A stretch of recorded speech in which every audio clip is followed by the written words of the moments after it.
Décidément, les galères enchaînent pour Rofrane Bambara. Celle qui a récemment confié vouloir prendre du recul avec les tournages de familles nombreuses, la vie en XXLTF1, a partagé des nouvelles inquiétantes en story Instagram vendredi 8 juillet 2022.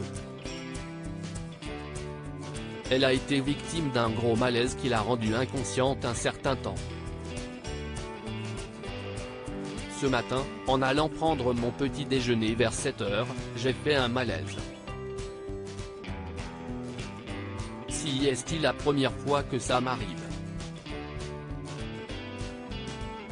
Je ne me rappelle de rien du tout à part ouvrir les yeux et appeler Nasser à plusieurs reprises. Je sais pas combien de temps ça a duré et combien de temps je suis resté sans connaissance puisque tout le monde dormait à la maison, a-t-elle fait savoir.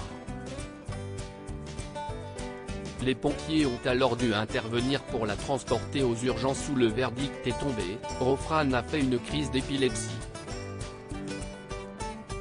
C'était vraiment traumatisant de ne pas savoir ce qu'il s'est passé, de ne pas se rappeler comment ça s'est passé, mais le principal, si est-il que ça aille mieux grâce à Dieu, a-t-elle conclu.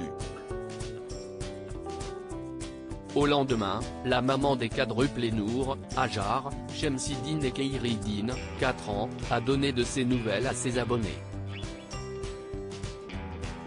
Depuis hier, je suis hyper fatigué mais bon je me repose.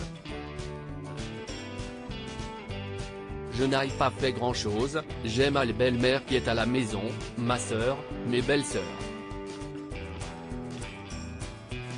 Donc si est-il vrai que ça fait chaud au cœur. Je sais qu'elle gère tout donc je me repose, je prends soin de moi, s'est-elle d'abord réjouie. Ça aurait pu être beaucoup plus grave. Rofrane Bambara a ensuite expliqué ne toujours pas se rappeler des événements et des circonstances de sa crise, si ce n'est s'être retrouvée dans le coaltar. Je galère à parler parce que je suis tombé sur le côté et j'ai mordu ma langue. Heureusement que je ne suis pas tombé en arrière. Si est quand même assez traumatisant, je ne vous le cache pas. J'ai les gros sur la patate parce qu'on enchaîne les galères. Si est une accumulation, la fatigue, le stress. Il faut que j'apprenne à écouter mon corps, que j'arrête de vouloir surpasser mes limites. Parce que je me rends compte que ça aurait pu être beaucoup plus grave, a-t-elle encore confié. Il est vrai que ces derniers mois ont été particulièrement éprouvants pour la jeune femme, affaiblie par des problèmes de santé.